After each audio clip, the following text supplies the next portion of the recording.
Hola a todas y a todos, estamos una semana más en Tiempo de Oír y Callar.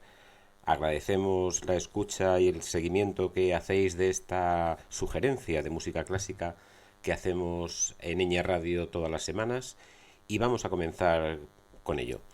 Julia y Silvio están en los controles técnicos y Paulino y Antonio, como siempre, en la difusión de las redes sociales. Recordaros una vez más el teléfono WhatsApp 6411 29829, donde nos podéis hacer preguntas, sugerencias, comentarios, en fin, cualquier cosa la atenderemos con mucho gusto. Y comenzamos ya también, sin más dilación, con nuestra parte primera dedicada a la música escrita por mujeres.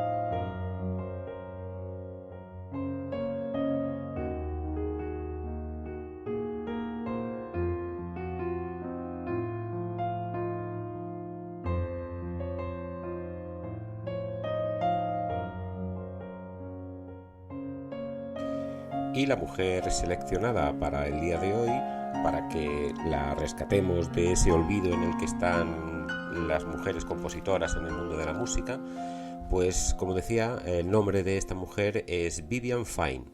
Es una mujer que nació en Estados Unidos a principios del siglo XX, concretamente en el año 1913.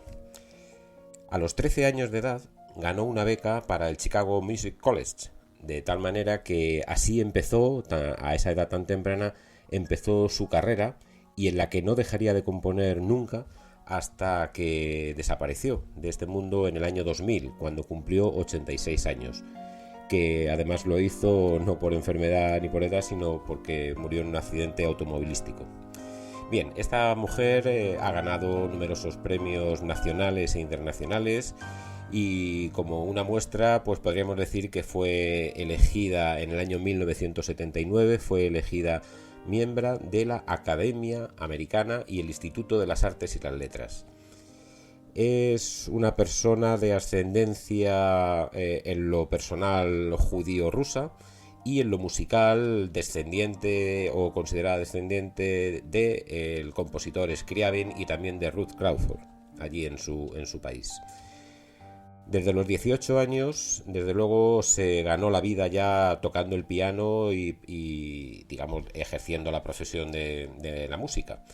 Y más adelante también se incorporó al mundo de la docencia. También fue una excelente profesora y, por ejemplo, desde 1945 al 48 fue una profesora adjunta en la Universidad de Nueva York. También posteriormente fue profesora adjunta en la de la Juilliard School of Music y podemos decir como una muestra de esta actividad que desarrolló dentro del mundo de la docencia y de la profesión musical, pues en 1961 fue ella fundadora y vicepresidenta de la Asociación de Compositores Americanos. Bueno, esta mujer siguió con su actividad tanto creadora como en la universidad hasta muy avanzada edad, hasta 1987. Y como una muestra más de esto que estamos diciendo, pues tenemos que decir que en el año de 1983 fue nominada para los premios Pulitzer. Bien, pues vamos a presentar una obra muy curiosa y muy bonita de oír, que tiene unas reminiscencias con nuestro país, con España, y que compuso en el año 1937. Hay que también señalar que esta mujer era considerada dentro de sus compañeros, compositores, casi todos hombres, en Estados Unidos, era considerada y muy bien considerada y formó parte del llamado grupo de los compositores y fue invitada a formar parte de este grupo por Aaron Copland, uno de los grandes y más famosos compositores americanos. Esta pertenencia a este grupo de compositores fue en el año 1932.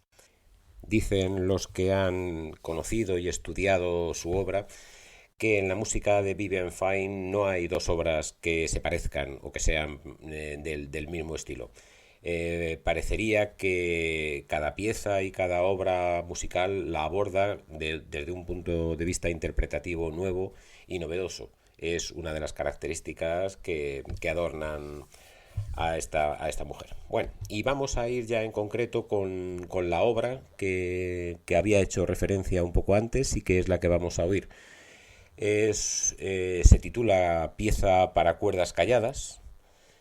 Como dije, está compuesta en 1937 y tiene forma de canción elegíaca.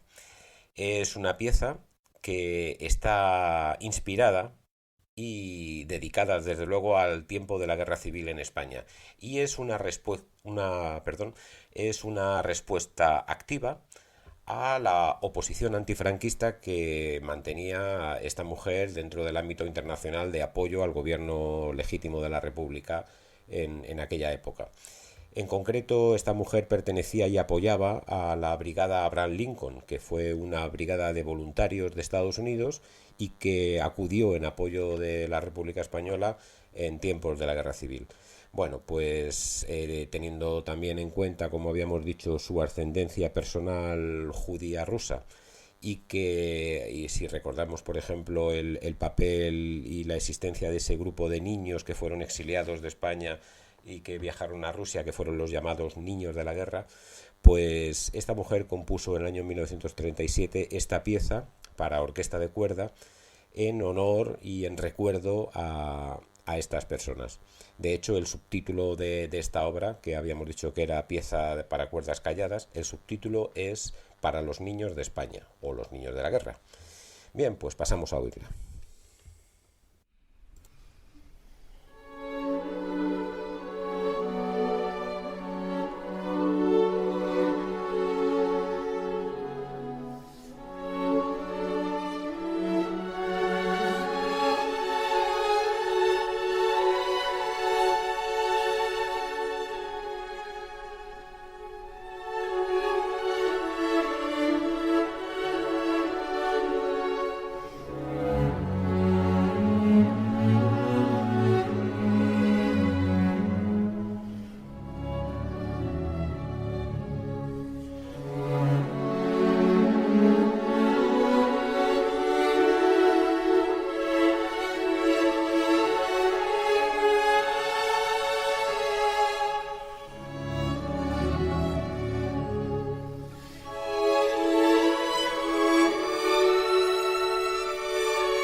Bueno, y después de oír esta música no podemos estar más de acuerdo con el título, con el espíritu y con el aire que ha conseguido crear en esta composición.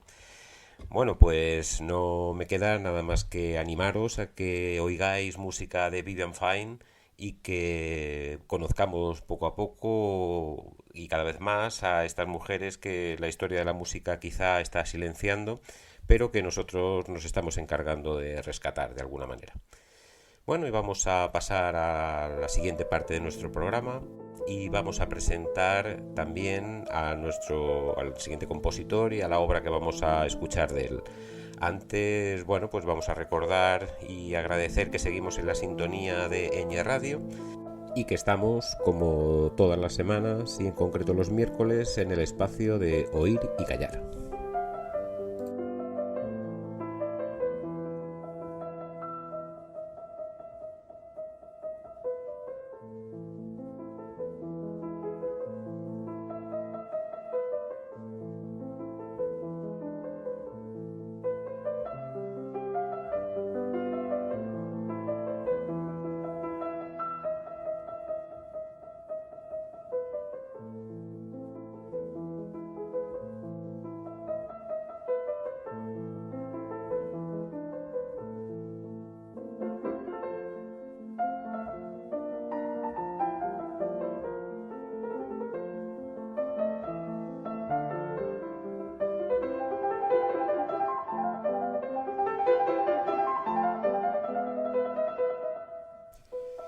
Bien, y el compositor elegido y seleccionado para que oigamos esta semana se trata del romántico francés por excelencia.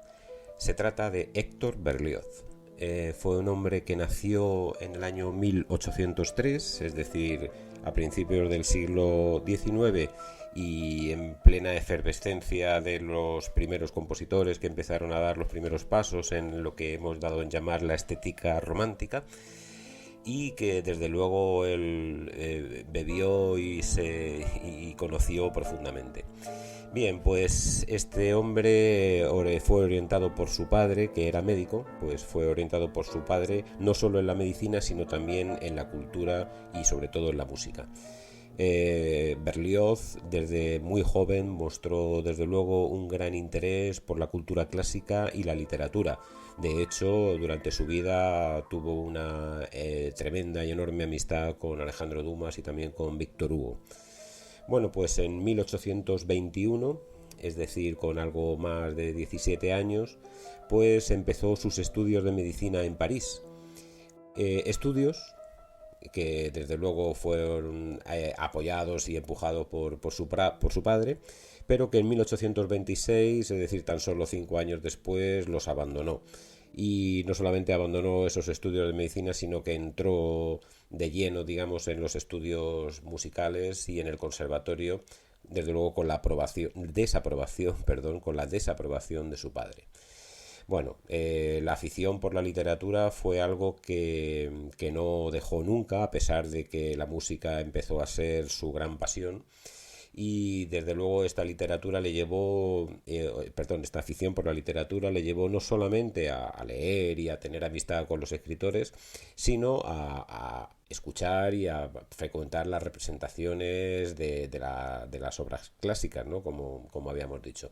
En concreto, una representación de Hamlet que él presenció fue donde se enamoró perdidamente de la actriz que hacía el papel de Ofelia dentro de esta tragedia y que se llamaba Harriet Smithson. Bueno, este hecho fue el hecho fundador, por decirlo de alguna manera, de la obra que vamos a escuchar de Héctor Berlioz y que es la Sinfonía Fantástica. Pero bueno, a esto vamos a acudir un poco más adelante. Bueno, pues vamos a continuar dando unos esbozos biográficos de la vida de Berlioz y luego entraremos a explicar un poco qué es la Sinfonía Fantástica. Bueno, pues Berlioz logró el premio Roma. Recordamos que, por ejemplo, en algún programa anterior habíamos hablado de Maurice Ravel, también un francés, posterior a Héctor Berlioz, y que él había intentado conseguir hasta en 4 ocasiones el premio Roma y fracasó en todas ellas. Bueno, pues Héctor Berlioz lo logró a la primera. Y allí, desde luego, estudió y veneró sobre todo las músicas de sus inmediatos antecesores, es decir, Beethoven, Weber, Mendelssohn, Glinka, y desde luego no perdió su afición por la literatura de Shakespeare, por Goethe, por Lord Byron, etcétera. En fin, era un hombre culturalmente muy cultivado, desde luego. Héctor Berlioz murió en el año 1869 y en vida, desde luego, fue mucho más conocido como director de orquesta que como compositor. Esto no le pasó solamente a Héctor Berlioz, ¿no? Tenemos otros músicos que les ha pasado una cosa parecida. Por ejemplo, tenemos a Gustav Mahler, también romántico de aquella época, y que en vida disfrutó de un enorme prestigio como director de orquesta, y que hoy los conocemos, sin embargo, como grandes compositores que fueron. Bueno, pues dando un paso ya desde luego definitivo hacia la música, no solamente con la estética romántica, ¿no? Porque habíamos dicho que era el romántico francés por excelencia, sino que estaba profundamente convencido de que la música debía adoptar esta evolución, ¿no? Y fue un decidido apostador por la música programática, es decir, aquella música que el compositor, digamos, justificaba su evolución y su discurso musical a través de un programa y de una serie de indicaciones que son los que inspiraban la música.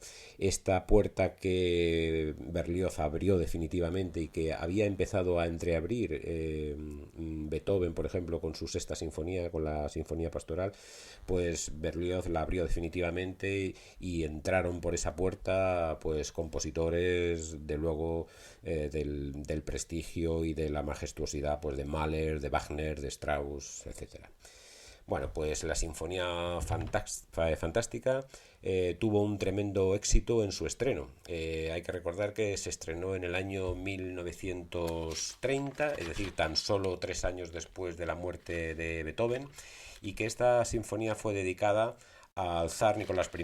Bueno, pues esto es un dato anecdótico porque realmente la historia de la sinfonía va por otro lado mucho más romántico, por decirlo así. El programa de esta sinfonía lo escribió el propio Berlioz. Y esta sinfonía luego la vamos a explicar más detalladamente. Se estrenó con gran éxito, como hemos dicho, el 5 de diciembre de 1830. Y se estrenó, y la sinfonía no se estrenó, perdón, se originó, es decir, se gestó, se empezó a gestar el discurso musical de esta sinfonía a través de un desengaño amoroso, de ese amor que habíamos dicho antes, que había sentido de una manera locamente precipitada por aquella actriz que encarnaba el papel de Ofelia, esa actriz llamada Harriet Smithson.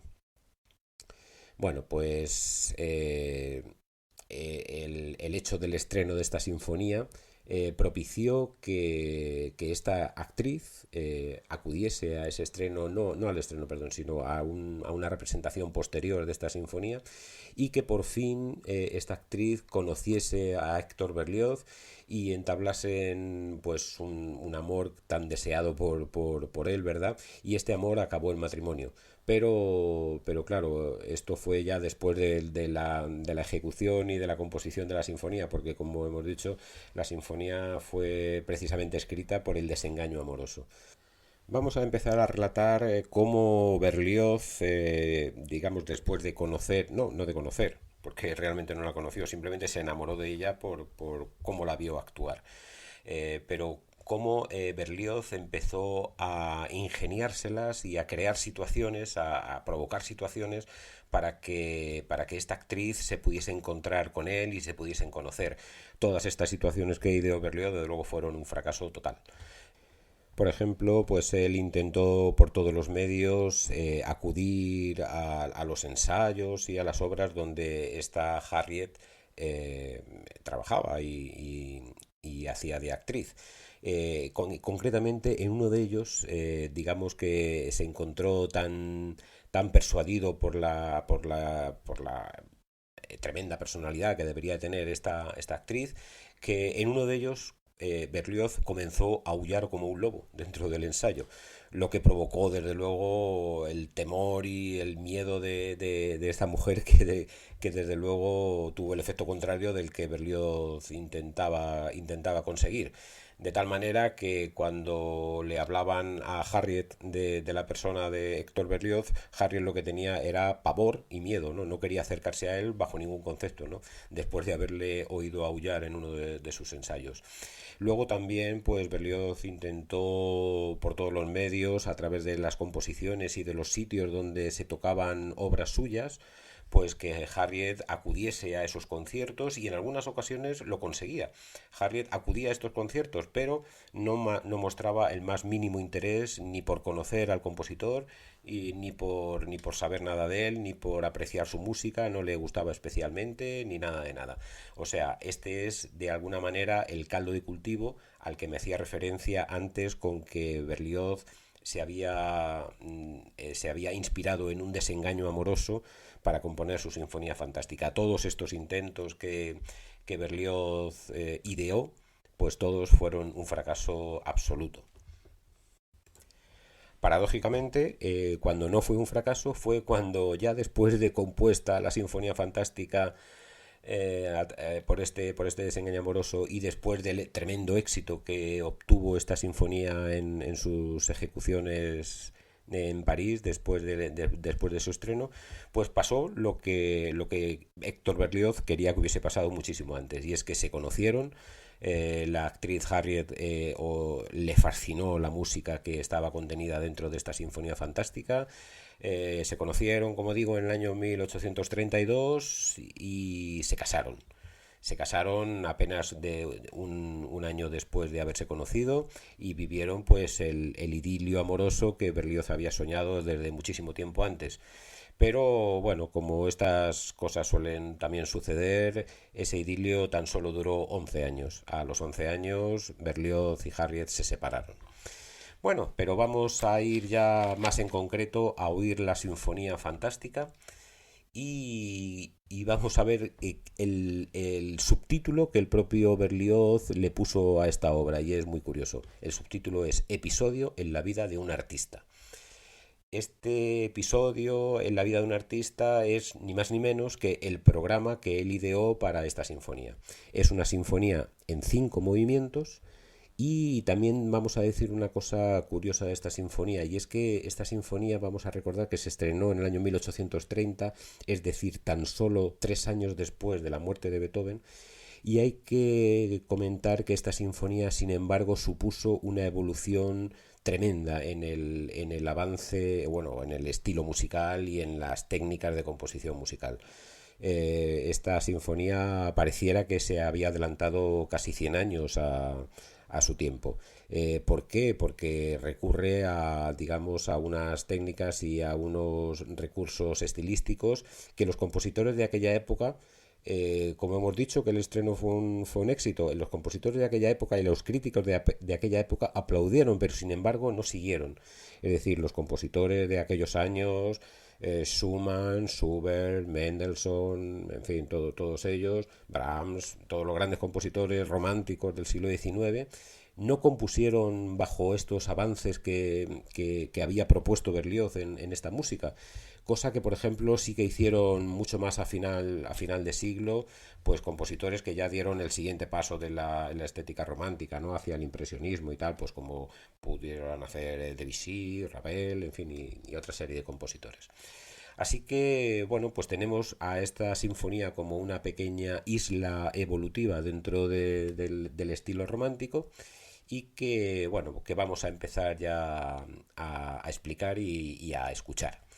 Esta sinfonía, como he dicho, está compuesta de 5 movimientos. También es una cosa rara que tan solo Beethoven en una de sus sinfonías utiliza la estructura de 5 movimientos, pero como vamos a decir a continuación, tampoco los movimientos Berlioz no los describe de la manera tradicional como antes se hacía, pues por ejemplo Allegro, Adagio, Agitato, no sé, no, le pone títulos muy claros y que explican un poco el sentir de esta sinfonía. Bueno, voy a leeros un texto entrecomillado y es el que también explica un poco el por qué Berlioz compone esta sinfonía y con qué espíritu. Y después lo comentamos si queréis. Abro comillas. Un joven de naturaleza sensible y con una imaginación febril se droga con opio en ataque de desesperación amorosa. La dosis del narcótico, demasiado débil para causarle la muerte, le sumerge en un sueño profundo al que acompañan extrañas visiones, durante las cuales sus sentimientos, sensaciones y recuerdos son transformados por una mente enferma en pensamientos e imágenes musicales. Cierro comillas. Veis que el carácter profundamente romántico de Berlioz pues es tremendo, ¿no? Y cómo esta frase de Berlioz no puede sino augurar una sinfonía, bueno, pues como la que vamos a oír. Esta sinfonía tiene una característica, y es que es una obsesión por la mujer amada. A pesar de ser un desengaño, es una obsesión. Y recordamos que una obsesión es, como podríamos decir, pues algo que se te mete en la cabeza y que nunca se va, ¿no? Siempre está dando vueltas y que nunca se va. Bueno, pues este amor de Berlioz por Harriet es una obsesión. Y esa obsesión es una idea fija que se encarna una y otra vez en los temas musicales de la sinfonía y que va apareciendo a lo largo de toda la sinfonía. Bueno, pues vamos a empezar a oír el primero de estos movimientos y voy a explicaros el texto y el programa que el propio Berlioz desarrolló para este primer movimiento. El primer movimiento se llama Sueño y Pasiones. En estos sueños y pasiones, Berlioz no hace sino, como habíamos dicho anteriormente, eh, iniciar una nueva forma de componer y de una nueva forma de exponer y de reexponer los temas, de poner acompañamientos armónicos quizá novedosos, la superposición de melodías, que no es nada convencional, desde luego, los bajos armónicos que tienen, podríamos decir así, los pies de barro, porque no son unos bajos potentes y que, según él, no simbolizan sino el deseo de llegar hasta su amante, pero de no conseguirlo nunca. Lo oímos.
Un baile vals es el título del segundo movimiento. Se trata, según el programa, de un baile en el que se va progresando hasta que nuevamente parece que alcanzará de nuevo a su amada. Y cuando casi lo consigue, una multitud de bailarines se interponen entre ambos y en ese momento se despierta de una pesadilla fantástica.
Escena campestre es el título del tercer movimiento.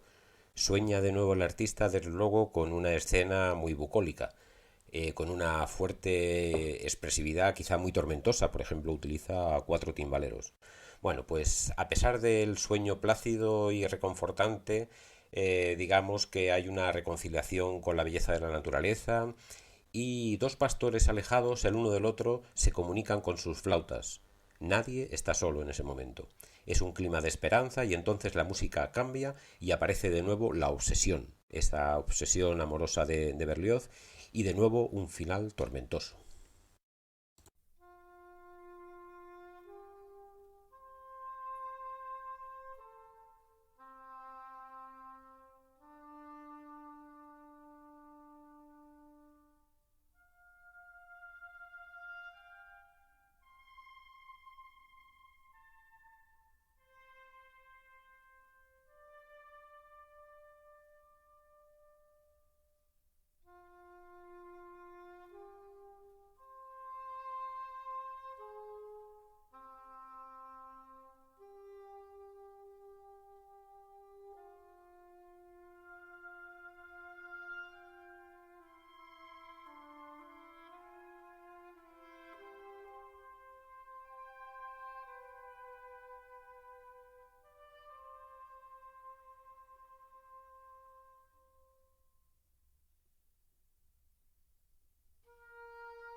El título del cuarto movimiento es Marcha al cadalso.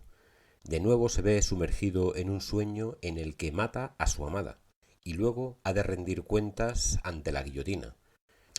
Todo esto en una marcha de tambores y trompetas rumbo a la ejecución. La música en este momento es salvaje, también es una locura, pero de repente ve a su amada. Y aquí tenemos de nuevo la idea fija y la obsesión. Y ¡zas! Cae la cabeza de Berlioz.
quinto y último movimiento, titulado Sueño de una noche de aquelarre.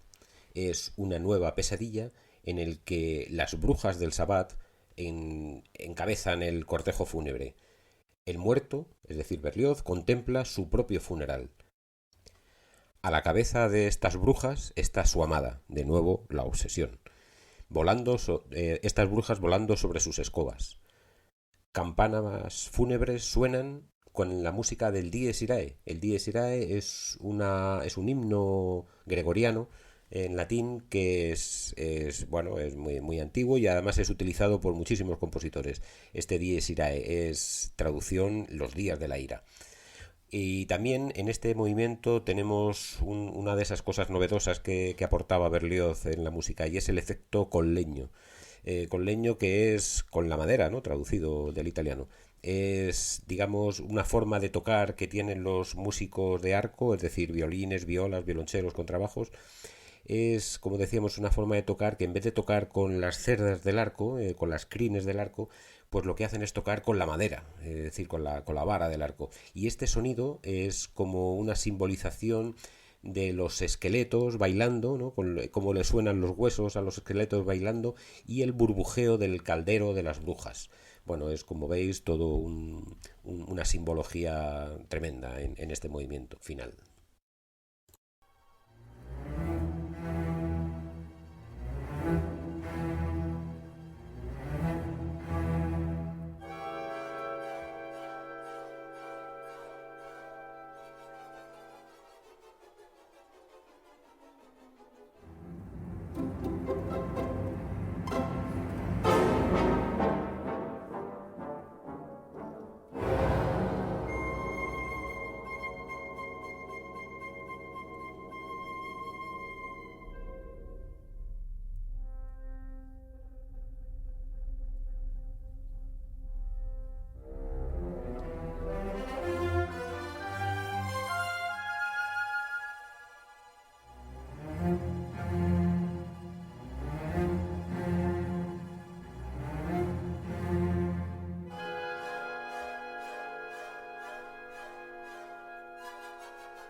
Bueno, y se acabó esta sinfonía fantástica de Berlioz. Antes de terminar el programa os voy a leer una indicación que tenía Berlioz para aquellos que querían interpretar su sinfonía y su obra en general.